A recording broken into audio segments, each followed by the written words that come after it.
me, Icky, I'm gonna need this hoop. Hi there, this is Caroleena and Icky, if y'all can see him. Oh, and we're gonna teach you a little tutorial on chest and shoulder hooping. So before we start, I want to remind you to dress for success, and that means leaving skin exposed in strategic places like the top of the arm, which you're gonna use for shoulder hooping. Or if you are wearing a fabric, make sure that you're wearing something that is a natural fiber like cotton, leather, silk, hemp, wool, just not man-made fiber, which are very slippery. Also, you want to choose a hoop that's going to help you be successful. I recommend choosing a very large hoop because just like hooping on your waist is moving between two push points, a push and a pull, a front and a back, or a side to side, so is chest hooping and shoulder hooping. It's either front and back or side to side. So the more room you have in the hoop, the less often you have to push forward and back, or side, side, side, side, which is helpful when you're doing these motions for the first time. If you have a small hoop, you're constantly going front, back, front, back, front, back. That can be really challenging. Also, I recommend using a hoop that is wrapped in gaffer's tape or in hockey tape. Both of those are real grippy. Try to avoid electrical tape, which is kind of slippery, and especially if you're putting it on non-natural fiber. So, once you're ready, it's important to understand the moves. Just like if you're hooping on your waist, you're doing those two motions of either front, back, or side, side, side, side. Most people tend to do one or the other of those. When we're chest hooping, we're doing the same thing. We're either popping our chest forward, back, or if your arms are forward, back, or we're going side to side, side, side, side, side. So let's look at the forward back one first. For the forward back, if you've ever taken any dance and you've practiced chest pops, boom. Chest pops are the first motion. They're the push that you start the hoop. So you've got the hoop around here and you're practicing that chest pop. And if you have trouble doing it, you can try a couple of things. Have somebody sneak up behind you and drop ice down your back and watch how fast you go. Whoo! The other thing for learning the opposite side of that, which I call that the downward dog move, because you're pushing out from between your shoulder blades, which is a place we are not used to pushing out from. I could only think of one instance of when we do it. And it's when you're opening a soda or something that's been shaken up, and as soon as you open it, it starts to explode. And you go, whoo! That's the back push. So you've got ice down the back, exploding soda. Ice down the back, exploding soda. Practice that move of pop, push, pop, push, pop, push. Now, for the side-to-side motion, if you're more comfortable with that, and you're going to move back and forth between these, so go ahead and learn both, because eventually you're going to be able to do a whole four-corner. But if you are not a belly dancer, that's going to feel very strange to you. You probably haven't played with your upper body that way. So the side-to-side one, I want you to pretend like you are one of those little foosball men, and you've got a little rod that runs through your arms that keeps you here. So you can't do anything. You can't lean forward. You can't lean back. You can only go side to side when they pull that little handle. So we're hanging here on this thing, and we've either got our arms down for shoulder hooping or our arms up for chest hooping. But our knees are bent. Check out my knees. So I'm straightening up this knee as I push this way, and then I'm straightening the other knee as I push that way. So I'm going push, push, push, push. So it's like pretending like you're in the roller derby, and somebody's coming around for you here. Boom! Oh, there they come there. Boom! So you get to get your aggression out in this one a little bit, and especially if you've got your shoulders down, because we're kind of used to thinking about shouldering people that way. So now let's actually try this. Let's try a little bit of hooping with our great big hoop that's wrapped in really sticky wrap.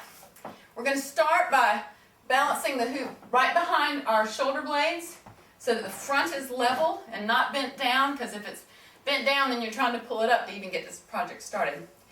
We're going to deliver it nice and slow with a push of the hand all the way over to the other side of the body. And I'm going to start first with the front back. I'll turn it this way so you can see. So I'm delivering it, front, back, front, back, front, back. You'll notice that I'm using one hand to hold my fingers so that my hands up here become one unit. They're not all flailing around. And that kind of helps you get used to just being able to push out, back, out, back, out, back. For the side-to-side movement, we're going to get it going in the same direction. We're going to go side, side, side, side. You don't have to do it that dramatically, but when I first started learning this, I do have a little bit of video of that somewhere. I was really going push, push, push, push, push, push. So there's another way that you can practice this too. You can start it in a stall on the chest. So the way I recommend doing that is just start to spin, place the hoop on your chest, and let it go. And then try to make it roll over your back and over your chest. Over your back and over your chest. That helps a lot. So that's chest hooping. Shoulder hooping is just a matter of getting your chest hooping on and then dropping your arms into the hoop. So you wait until the circle is big and fat in front of you, and you just drop your arms straight down and let your fingertips rest on your front of your thighs. You don't want your arms all out here, looking like you're trying to hold the hoop up, unless you're doing it deliberately. But a nice, pretty place to hold your fingers is just to let them rest on the thighs and push front, back, or side, side, side, side. Another way to get into this is to start by neck hooping. And then one by one, lift a shoulder into it. So first one. Okay, now I've got that one. Now I'm going to lift up the other one. Now I've got that one. I'm pushing side, side, side, side. You can also go front, back. So you can practice getting into it from neck hooping and then getting out of it. Getting into it, getting out of it. And that will help you as you start to move the hoop up and down your body, because sometimes you're going too fast and you overshoot. You want to be able to work it back down. So that's a good skill to have as well. Let's see. There was something else I wanted. So the only other thing I want to talk about is how to get it from your waist and shimmy it up to chest hooping or shoulder hooping. So the way I move the hoop around my body, if I'm not using my hands to lift it and place it somewhere else, is I get to hooping on my waist, and then I wait until the hoop is getting ready to come around, and I just squat from my tailbone, like I've got a string there, a little bit, so as it comes around, now it's up here. I keep squatting, it comes around, now it's up here. I keep squatting, it comes around, now it's up here. And then when I've got it where I want it, I stand up. So let me demonstrate that for you. So we're here, and then I squat, squat, squat, squat, squat, stand up. Do this from the front. Feeling myself through my butt like I'm sitting down in a chair. Squat, squat, squat, squat, squat, squat, stand up. Now, for us girls who have girls, the trick is going to be learning to take it from here to here without, hitting the place that it's uncomfortable. So I recommend that everybody spend a little time trying to hoop in what I call no man's land. It's the part where when you're hooping there, it feels like you're going to lose the hoop. It's these lower ribs, the hanging ribs. So deliberately make yourself go to that dangerous place and practice staying there. Because if you can stay there, then you can go, okay, I want to stand up and let it come down. All right, now I'm going to go back to no man's land. Now I want to drop in and come up.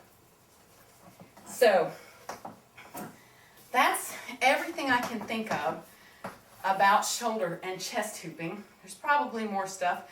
Of course, once you get into it and you get it nice and level, you can practice dropping one arm in at a time. And notice all I'm doing is making my torso this much bigger when I drop my arm down. So at first it's using this much push, push, push, or this much push, push, push. But when I drop my arm in, it's this much push, push, push. Or both arms. Now it's this much push, push, push.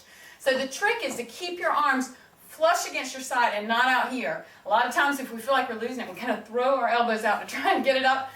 Just keep it where it is, and instead push harder, or have more ice, or spill your soda. Any of those will help. So I hope that helps. Good luck to you. Shoulder hooping is a challenge, but you'll get it. It just takes practice. Hang in there. Good luck.